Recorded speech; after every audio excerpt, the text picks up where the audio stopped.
Where do we begin? Like, where do we begin?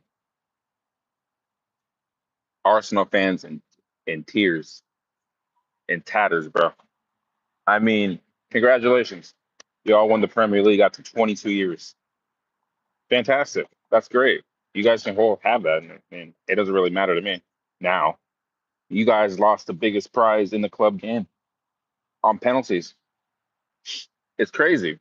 When you don't create a lot of opportunities and you just sit back and you get one lucky break on the counterattack, when Trossard hits it off dude and it deflects into Kai Havertz's path, it just seems like Kai Havertz only scores, in Champions League finals when there's a lot of space allotted to him. Now, from a Chelsea perspective, right? Yeah, cool.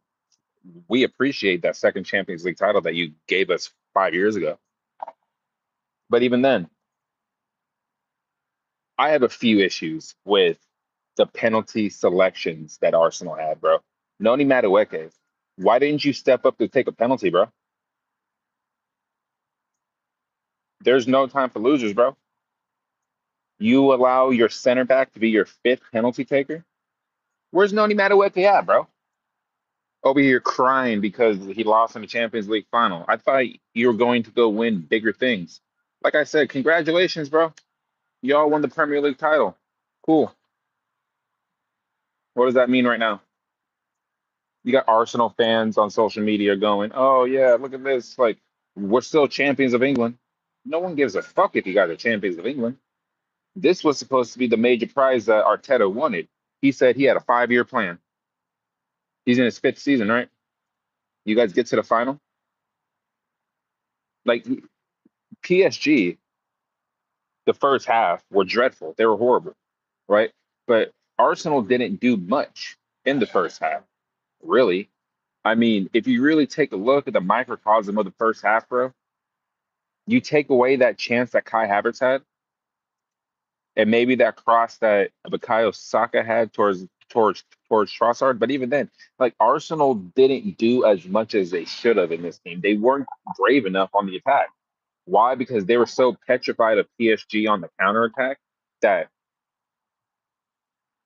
they were so compact in the middle. They weren't going to throw too many players up. And the problem with that is that you just allowed PSG too much of the ball possession. And at some point, PSG was just going to figure a way to get behind that back line of Arsenal. And it finally happened in the second half. You know, Kvaratskhelia beats Masquera, right? Stupid foul, you know. And in the first half, he wasn't really doing much in the first half. The wingers for PSG in the first half were not doing much, right?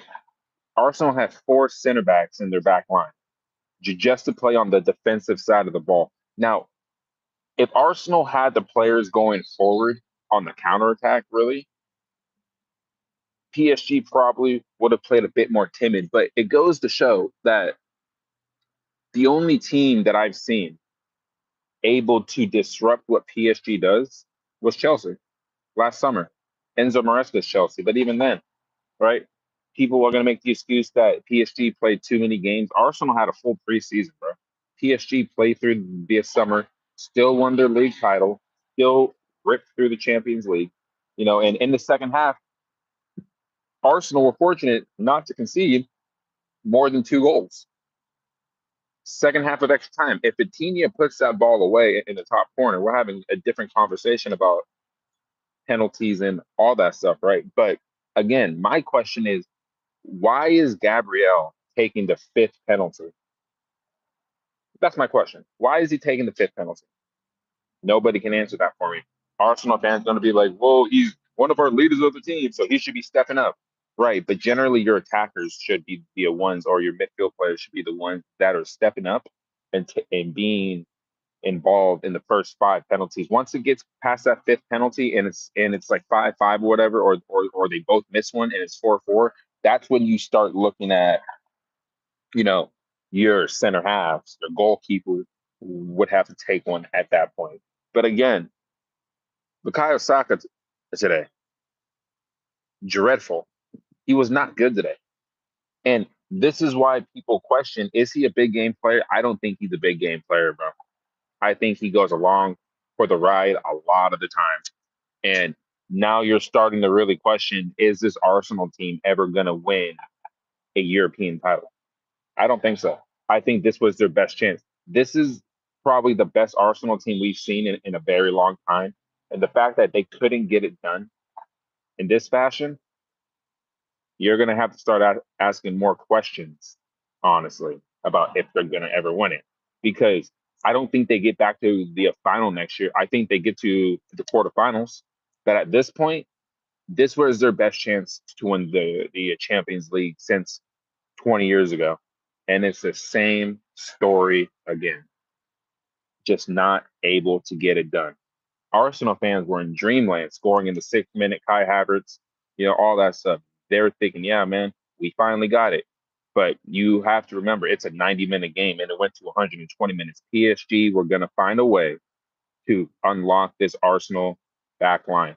And it's ironic, right? Because Arsenal didn't concede a penalty, honestly, all season. And the one time they concede a penalty is in a Champions League final. That's mentality, bro. That's mentality.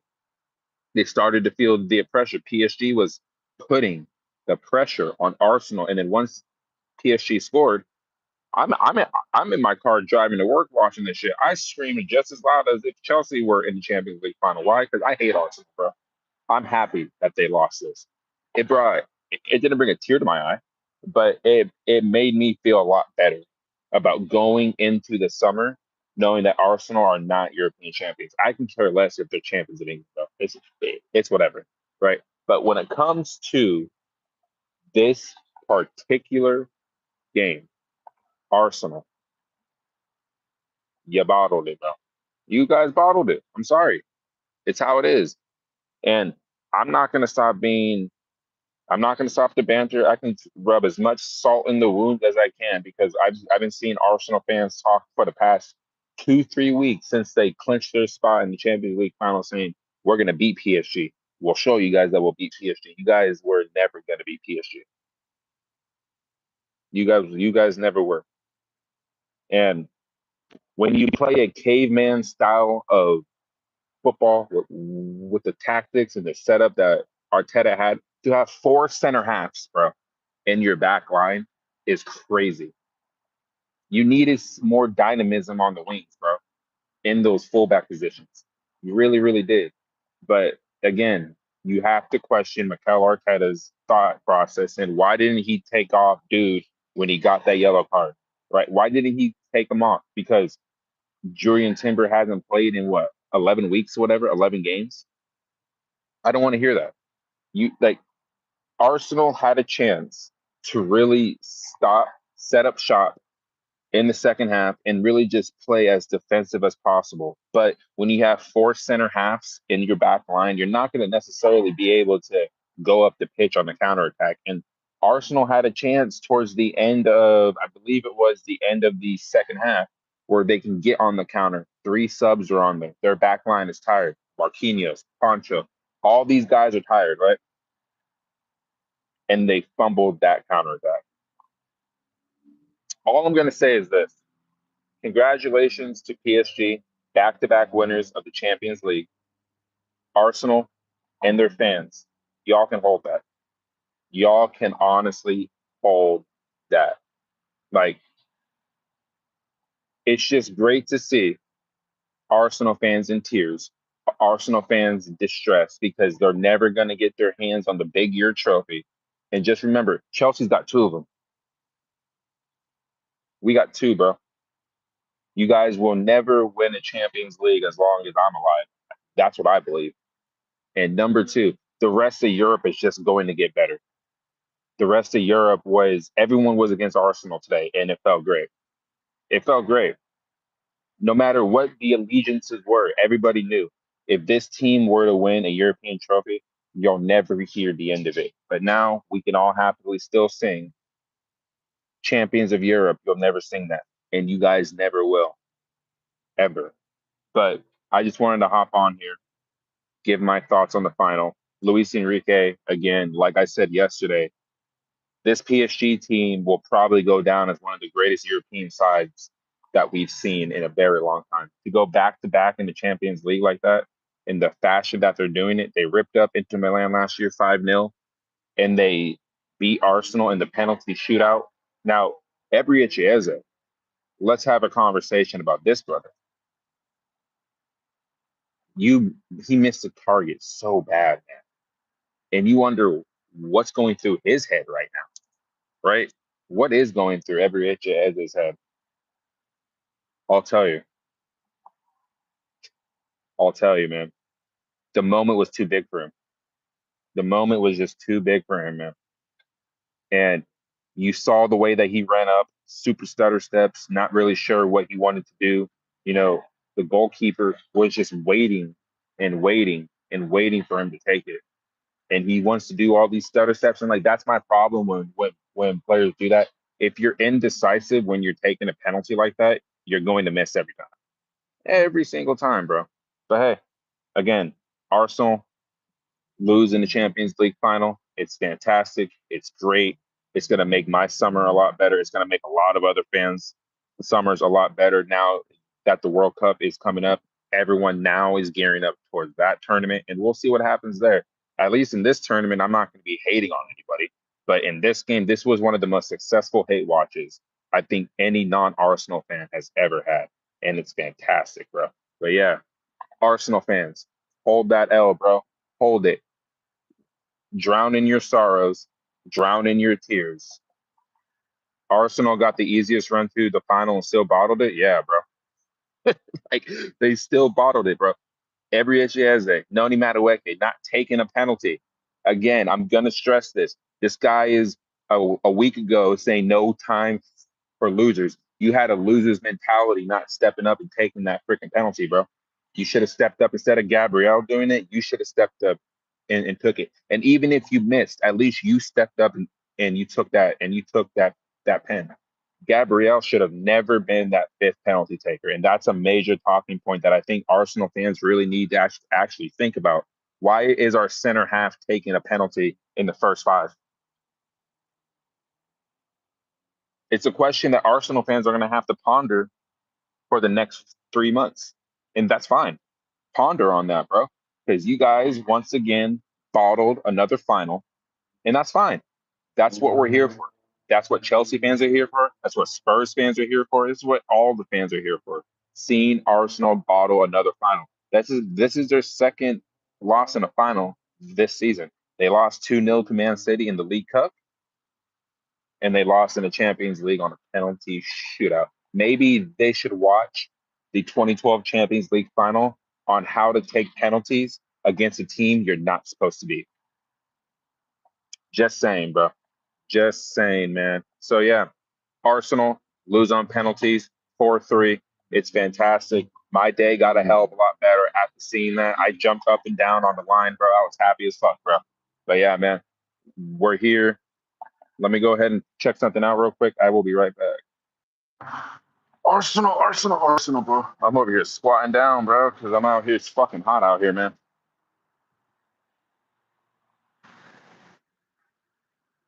Tell you, man, if I was still smoking weed, I'd be smoking that Arsenal pack right now, bro. I swear to God. Oh man, it's great, man. It's really, really great knowing that they lost this final. But if I'm gonna stop being a Chelsea fan for a second and just put on my non-biased like cap on here, Arsenal's run to the final. Now they went unbeaten, and that's fantastic. That's great, man. I mean, to go unbeaten to the final and then you lose on penalties is something to tip your cap at, because a penalty shootout is one of the worst ways to lose any final or any knockout game, really. But this is why you need players with killer mentalities out there, right? Like, I didn't think for a second when it went to penalties that PSG were going to lose them, because they've been there and they've done it before. And you need killers that can zone everything out. Second handball in the first half should have been a penalty. See, I can see where people are coming from with that, but I didn't think it was a penalty because it did come off his thigh and then it hit his hand first. But I can see why people say it was a penalty. Um, I mean, they hadn't conceded a penalty literally all season up until actually they conceded one against Atletico Madrid in this semifinal in Madrid. But in terms of the timing of when they conceded their penalty today, it's a mentality thing, bro. It really, really is, right? Because PSG's wingers were not doing anything in the first half because it was so difficult for them because it was always a 2-on-1 situation on the wings, whether it was Due on one side, whether it was Fabica on the other side, Dembele on the other side, right? It was so difficult for them to get by two players. But once the second half started, Luis Enrique must have gotten into them at halftime and said, "You guys need to be braver, take more risk at these center halves who are playing fullback because center halves don't want to be outside. They'd rather be central, right? And once Travis Elliott got around, dude, it was cookies for him. It's either you foul him, Mascara should have got a second yellow. Yeah, he should have. And I don't even understand why it wasn't. And the explanation on why he didn't get a second yellow card was ridiculous. Any kind of foul in the box like that, he went in from behind him and tackled him. How is that not a second yellow? Arsenal could have been down to 10 men, really. But Kyle Saka is lucky he wasn't even sent off as well. I mean, the Kyle Saka, bro, I'm going to keep saying this about this brother. Is he a big game player? I don't think he is, man. Like, like you're the star boy, bro. You're the golden boy of Arsenal.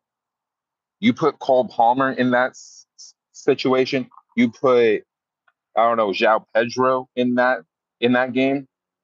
You're probably having another conversation about if Arsenal win that game, right? But thank God they aren't wearing that disgusting red that Arsenal wear, bro. But I'm saying you put any other right winger in that position, they're having a better game. You put a Rafinha on that side, he's having a better game. Mo Salah is having a better game than that, right? Bukayo Saka is not a big game player, bro.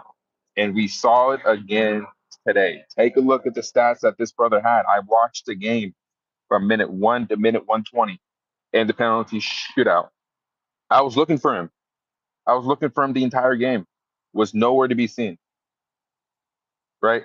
People need to start paying attention to him and about how in the biggest games of the year, he's nowhere to be found. Noni Madueke. I'm going to keep on saying this because the brother wants to sit here and talk about no time for losers. You had a loser's mentality not stepping up and taking that penalty, bro. And you've contributed jack shit to what Arsenal did all season. You know, you really, really didn't. You didn't do a damn thing to contribute to your team's success this season, which is just winning the Premier League. And even then, Arsenal fans are saying, well, at least we're champions of England. Nobody gives a fuck if you guys are champions of England. Mikel Arteta's plan, his 5-year plan, was to win the Champions League. Bullshit, bro. You got to the biggest club game in the world and you didn't get it done. Questions are going to be asked about what do Arsenal need now in order to actually get their hands on it, right? Their back line is fine. Their midfield, we can have a conversation about. But in terms of the wingers they have, Leandro Trossard's not going to be there for too much longer. Gabriel Martinelli, in my opinion, is one of the most overrated wingers in the Premier League. And I think Arsenal can upgrade in that positions. You're always gonna have Saka on the right side, and Gyökeres is gonna be your striker for the next 4 to 5 years, right? Arsenal need to go get a killer on that left hand side. I feel like if they had a world class left winger, or even a better performance from Bukayo Saka, you're having a conversation about Arsenal hoisting the Champions League.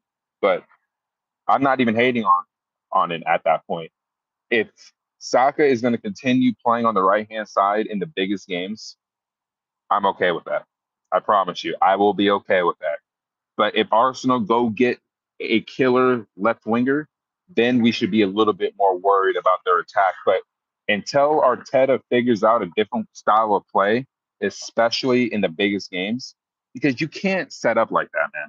You can't set up in a back four with four center halves. And even then, like Martin Odegaard today, where was he? I think they should be upgrading at least in their number 8 position, the left wing, and you can have a conversation even about getting some type of backup for Bukayo Saka because Noni Madueke is not a capable backup to Saka whatsoever. He didn't contribute all season. He really, really didn't. So it's like I keep saying, man. Arsenal, you guys bottled it. You guys had a chance, and you guys didn't take your chance. Now this PSG team is going to be on course to go on a three-peat because right now I don't see anybody beating this PSG team next season in the Champions League, and they may go on to win their third straight Champions League unless teams like Man City, unless teams like Bayern Munich, unless Arsenal makes some moves in the window, Real Madrid makes some moves in the window, Barcelona makes some moves in the window, or if any Italian team can actually take that competition seriously, PSG will continue to win the Champions League year in, year out. And it's going to be the PSG Invitational instead of the Champions League. And that's something that we could have a separate video about, a separate conversation about. But it's like I said, man, PSG right now may go down as one of the greatest, this iteration of it may go down as one of the greatest European sides of all time. And how is Kylian Mbappe feeling now? He left, and now they've won 2 straight Champions League. He must be punching air right now, bro. He must be punching air right now because he's stuck in Madrid and he can't even fathom at the fact that PSG have won 2 straight Champions Leagues without him. He was the issue now, wasn't it? But I don't think he's the main issue at Real Madrid. I just think it's the entire team. But we'll see what Jose Mourinho does over there.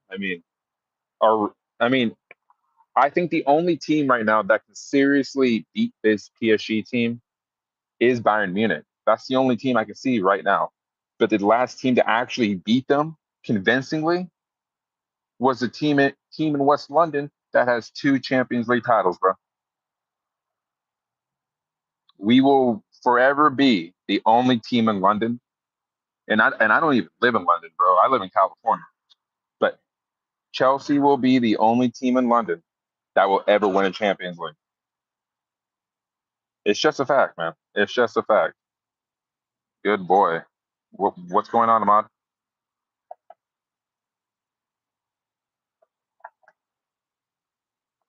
Very happy about this Arsenal loss. I can tell you that.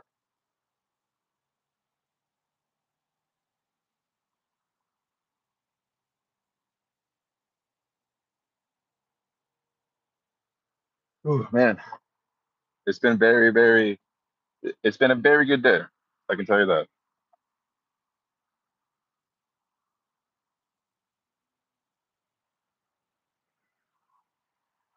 Give you guys like my surroundings right now. Kind of like on the back area of like my work right now, just over here. What time you have? I got about. I go back in at 3:31, but I'll stay out here till about 3:35 or something like that. So whatever time it is where you are, that's when I will go be going back in.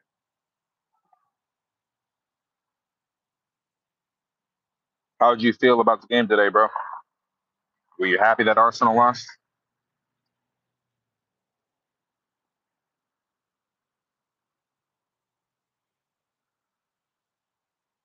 Even my like vape is blue, bro. That's what I'm saying, man.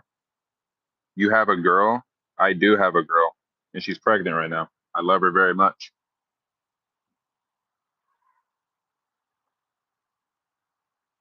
She's generally watching, or she's one of my moderators, actually.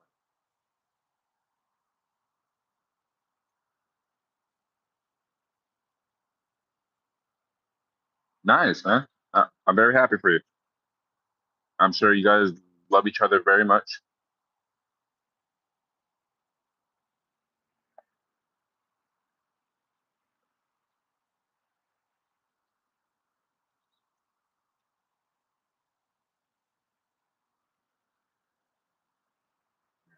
It's hot as fuck out here too, man.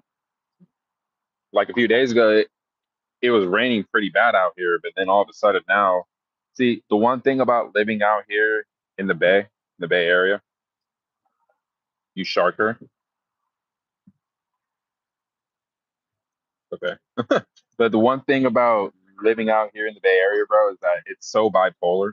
There's days where it'll be like hot as hell, and then there's days where it'll switch up on you and it'll be cloudy with wind. Like it's hot, but there's wind right now, so like there's a risk of like fires and shit. But it's only like 80, what, 84, 85 degrees. But if I go in the sun right now, it's gonna feel like 90. I hate it.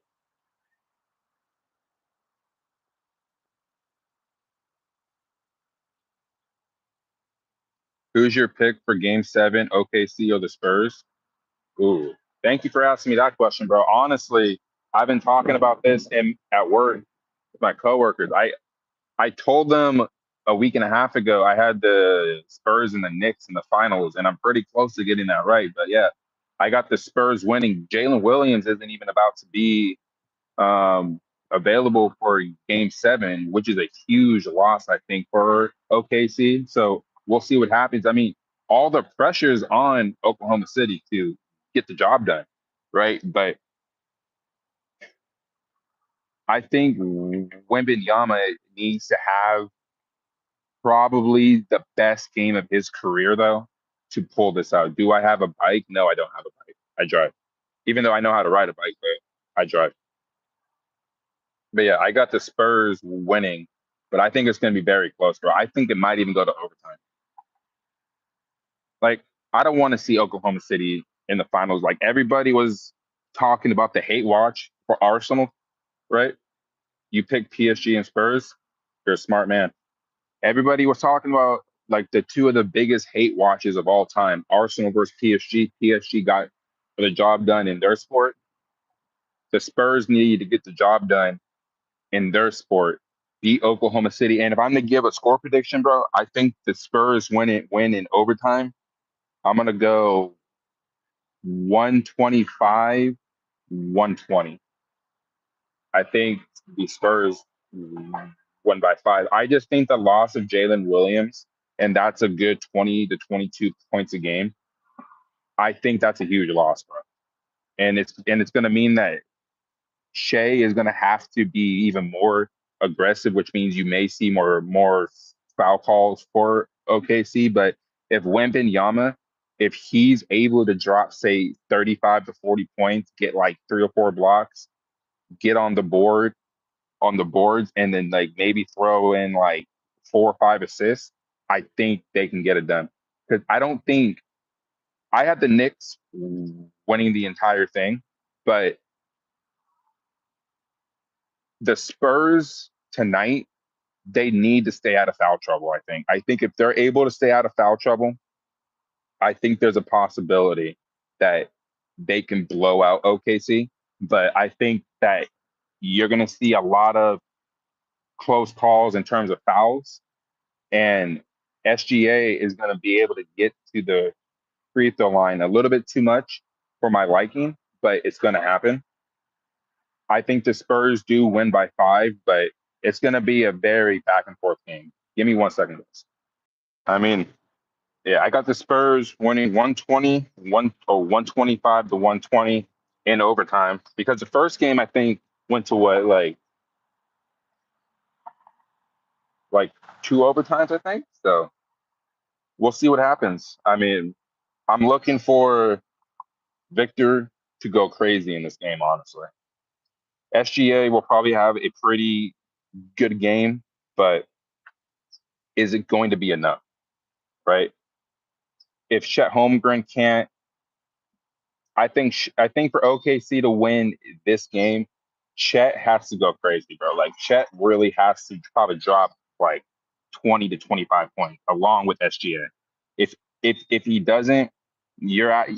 It's going to be very tough, I think, because I just think Wemby is just such a different animal, dude. Like he's probably in, like, I know he's only what in his fourth season, but he's gonna go down as probably the greatest defensive player ever, bro. like in my opinion already.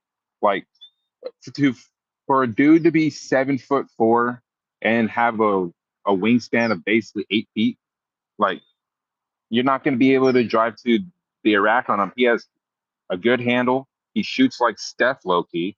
I mean, for God's sakes, in game one, he dropped a three from like 35 feet, bro. How do you stop that? Like, how do you stop somebody like that? So I think the Spurs win by 5. And if they don't, I still have like the Knicks. I think the Knicks will win the NBA Finals. But I'm gonna get out of here, guys. I'll see you guys and probably after work.